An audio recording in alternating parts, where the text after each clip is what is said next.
नमस्कार, मी विजया बमन। मराठा नेते नारायण राणे, मराठा नेते रामदास कदम, मराठा नेते राधाकृष्ण विखे पाटील यांसारख्या नेत्यांना स्वतः मराठा असताना सुद्धा मराठा आरक्षणाला विरोध केला। पण मुख्यमंत्री म्हणून एकनाथ शिंदे हे मराठा असताना सुद्धा त्यांनी जगजाहीर सांगितले, मी मराठा आहे, मी छत्रपती शिवाजी महाराजांची शपथ घेतो की मी मराठा समाजाला आरक्षण देईलच। एकनाथ शिंदे कधीही पदासाठी अशी खोटी शपथ घेणार नाहीत असे देखील एकनाथ शिंदेंचे समर्थक म्हणू लागले। एकीकडे अजित पवार आणि उपमुख्यमंत्री असणारे देवेंद्र फडणवीस मनोज जरांगे पाटलांच्या उपोषण स्थळी गेले नाहीत, त्यांच्या बाबतीत काही संवेदना दाखवली नाही। आणि दुसरीकडे एकनाथ शिंदे मात्र मनोज जरांगे पाटलांच्या उपोषण स्थळी गेले, पहिलं त्यांचं उपोषण सोडवलं, आताही फोनच्या माध्यमातून का होईना परंतु त्यांच्याशी संपर्क साधतात। एकंदरीतच काय तर मराठा म्हणून समाजाशी प्रामाणिक राहणं आणि मुख्यमंत्री म्हणून आपल्या पूर्ण जनतेशी प्रामाणिक राहणं या दोन गोष्टींची सांगड एकनाथ शिंदे साहेब तुम्हाला जमली। कदाचित हा व्हिडिओ काहींना टोचणारा असेल, काहींना वाटेल की हा व्हिडिओ पाकिट घेऊन बोलते, पण नाही। मराठा समाजाचीच मुलगी म्हणून मराठा समाजाविषयी जर खऱ्या अर्थानं प्रामाणिक प्रयत्न कुणी करत असतील तर होय, मुख्यमंत्री साहेब ते तुम्हीच आहात। मागच्या काळामध्ये ज्यावेळी शरद पवारांची सत्ता होती त्यावेळी मराठा समाजाला आरक्षण मिळालं नाही, त्यामुळे मराठा म्हणून शरद पवारांनी काय केलं असा प्रश्न निर्माण होणं साहजिकच।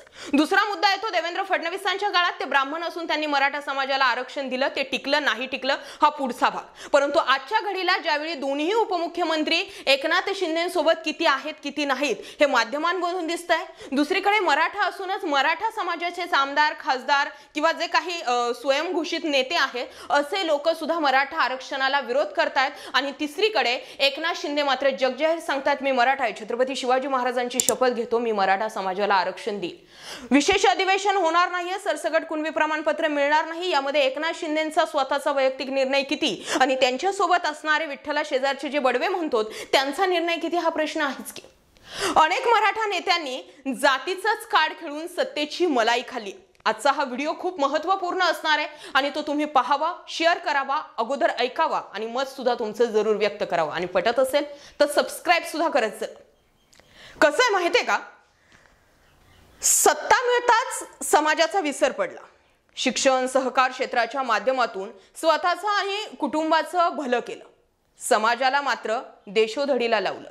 समाज गरिबी बेरोजगारीतील खितपत पडलेला असताना आपल्याच नेत्यांनी मात्र त्यावरही आपली राजकीय पोळी भाजून घेतली। आता समाज जागा झाला, कोण आपलं आणि कोण परकं हे समाजाला कळालं। चेहऱ्यावर समाजाची काळजी असल्याचा आव आणणारा नेता आणि खरोखर पोट तिळकी असलेला नेता आता समाज पुरता ओळखू नये। या सर्व राजकीय मांदियाळीत एकनाथ शिंदेंसारखा चेहरा मराठा समाजाला आश्वस्त वाटतोय, परंतु ही सात्विकता टिकवून ठेवण्याची जबाबदारी देखील एकनाथ शिंदेंचीच आहे। ज्यांनी राजीनामे दिलेत त्यांनी खरंच दिलेत का हेही तपासण्याचा भाग आहे। महाराष्ट्र राज्याची स्थापना होऊन जवळपास 62 वर्ष झालीत। या काळात बहुसंख्येने मराठा मुख्यमंत्रीही झालेत, परंतु मराठा आरक्षणाची ओरड आज देखील कायम आहे। एकीकडे राज्यात मराठा आरक्षणाबाबत समाज पेटून उठलेला असताना या सर्व राजकारण्यांमध्ये एक नेता मनाने खरोखर सच्चा दिसतोय, त्या नेत्याचं नाव म्हणजेच होय, मुख्यमंत्री एकनाथ शिंदे साहेब तुम्हीच। भर सभेत शिवरायांची शपथ घेणं असो वा मराठा आंदोलकांना कधी भेटून तर कधी फोनवरून संवाद साधणं असो, शिंदेंच्या वागण्यातून वारंवार मराठा समाजाविषयीची तळमळ दिसून आलेली दिसते।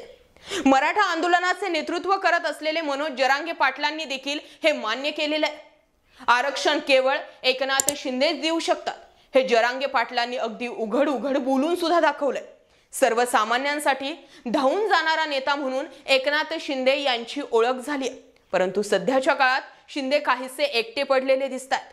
मराठा आरक्षणावरून उपमुख्यमंत्री देवेंद्र फडणवीस आणि अजित पवार यांनी शिंदेंना फ्रंट देत स्वतः मात्र या तिढ्यातून काढता पाय घेतलेला दिसतोय। एकनाथ शिंदे यांच्या रूपानं राज्यात मराठा मुख्यमंत्री असणं हे काही महाराष्ट्राला नवं नाहीये, परंतु एकनाथ शिंदे ज्या पद्धतीने मराठा आंदोलन हाताळत आहेत ते बघता त्यांना मराठा समाजाविषयी खरोखर तळमळ आहे असं वारंवार दिसून आलं।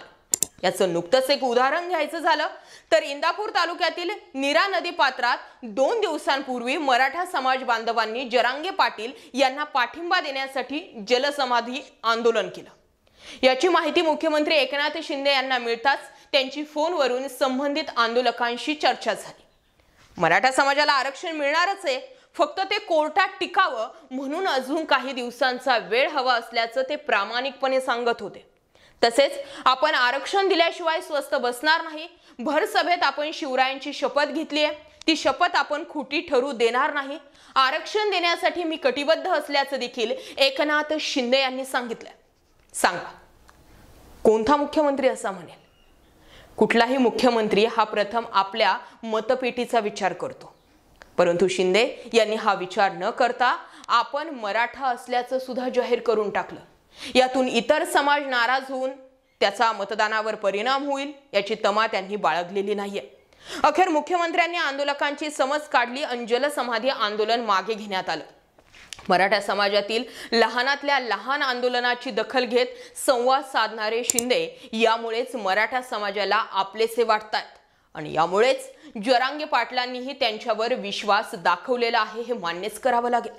दुसरीकडे नुकतेच महायुतीत सहभागी झालेले अजित पवार देखील गेली अनेक वर्ष राज्यात सत्तेत आहे। आताच्या सरकारमध्ये तेही उपमुख्यमंत्री आहेत, परंतु त्यांनी नेहमीच जाणून बुजून मराठा आरक्षणाबाबत बोटचेपी भूमिका घेतलेली दिसते का असा प्रश्न आहे। अंतरवाली सराटी येथे जरांगे पाटलांनी पहिल्या टप्प्यात सुरू केलेल्या आंदोलनालाही अजित पवारांनी कधी भेट दिली नाही वा त्यांच्याशी फोनवरून संवाद सुद्धा साधला नाही। एक मराठा नेते असताना सुद्धा त्यांनी या आंदोलनाशी कायमच दुरावा ठेवला।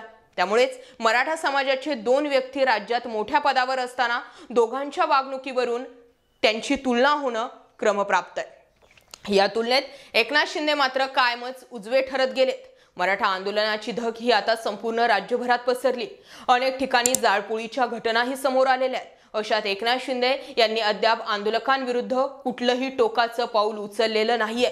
समाजाबद्दल आलेली आत्मीयता यातून स्पष्टपणे दिसून येते।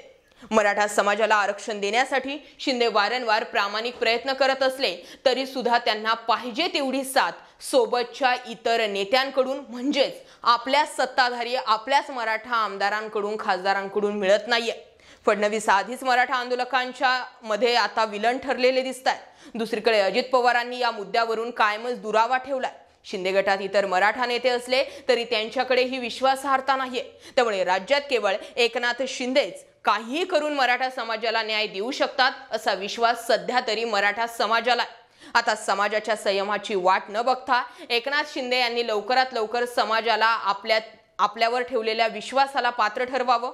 निवडणुका येतील, निवडणुका जातील, आज सत्ता आहे, उद्या सत्ता नसेलही, परंतु समाजासाठी केलेली कामगिरी ही चिरकाळ टिकणारी आहे। एकनाथ शिंदे यांनी समाजासाठी केलेलं काम हे पुढील अनेक पिढ्याना पिढ्या लक्षात ठेवलं जाईल। जसं शरद पवार मुख्यमंत्री होऊन गेले पण त्यांनी मराठा समाजाला आरक्षण दिलं नाही हे समाज आजही 2023 साली सांगतो, त्याच पद्धतीने एकनाथ शिंदेंनी जर आजच्या काळामध्ये मराठा समाजाला साथ दिली तर ज्या पद्धतीने पंजाबराव देशमुखांचं नाव 1960 सालापासून आज 2023 मध्ये सुद्धा मराठा आरक्षणासाठी काढलं जातं, तसंच एकनाथ शिंदेंचं सुद्धा काढलं जाईल।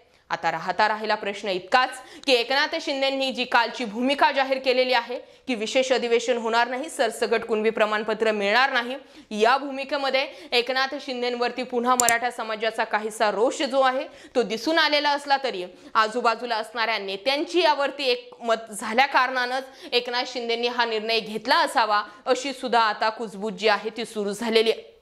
तुम्हाला काय वाटतं? मनोज जरांगे पाटलांनी सुरुवातीपासून एकनाथ शिंदेंवरती ठेवलेला मराठा आरक्षणाविषयीचा विश्वास आणि समाजाला देखील एकनाथ शिंदेंवरती असलेला विश्वास एकनाथ शिंदे खरोखर तो सार्थ ठरवतील का? आणि प्रामाणिकपणे मराठा आरक्षणासाठी एकनाथ शिंदे तरी प्रयत्न करतायत का असा प्रश्न मी तुमच्यासाठी सोडून जाते। आजचा हा मुद्दा आणि विषय तुम्हाला आवडला असेल तर जास्तीत जास्त लोकांपर्यंत शेअर करत चला। विशेष म्हणजे व्हिडिओच्या खाली व्यक्त होत चला, जेणेकरून तुमच्या मनातील प्रश्न काय आहेत ते आमच्यापर्यंतही पोहोचतील आणि लोकांना सुद्धा तुमच्या भावना समजतील। जय महाराष्ट्र पब्लिक।